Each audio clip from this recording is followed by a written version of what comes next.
Ever pondered how the simple act of seeing can extend the cycle of samsara, the cycle of birth, death, and rebirth?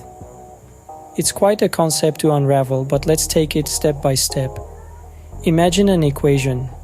Here, the eye plus the sight equals sight consciousness, or Sakkhu Vijnana in Pali. This is the birth of a process called Padikasa Mupada through sight consciousness. Now, what happens when what you see brings you joy? A pleasant feeling or sensation, Sukhavedana, arises. Now, where does this pleasant sensation reside? It's present in the second quadrant of our conceptual circle and in the present moment. It's an effect of the meeting of the eye and the sight. So, the convergence of the eye and the sight results in the acceptance of a pleasant sensation. When you enjoy this sensation, a craving, tanha, for this sensation arises. And where does tanha fit into this circle? It's found in the third quadrant, which hosts all causes in the present moment. So, tanha is a cause that originated from an effect.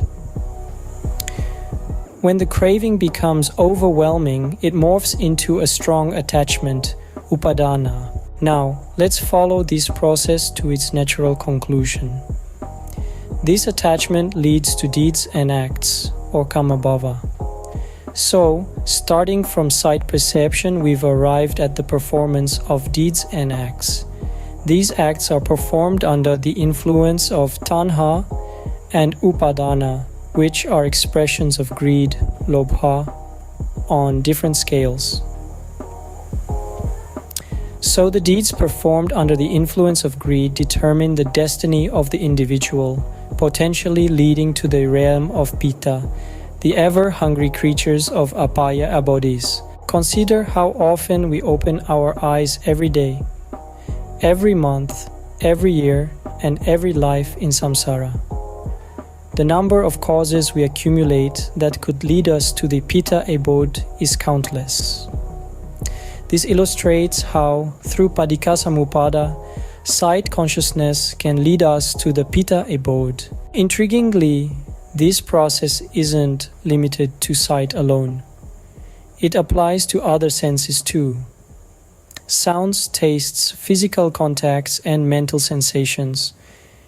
If deeds are performed under the influence of tanha and upadana, because respective consciousness arises from pleasant sensations. Those performing these deeds may find themselves in a similar predicament.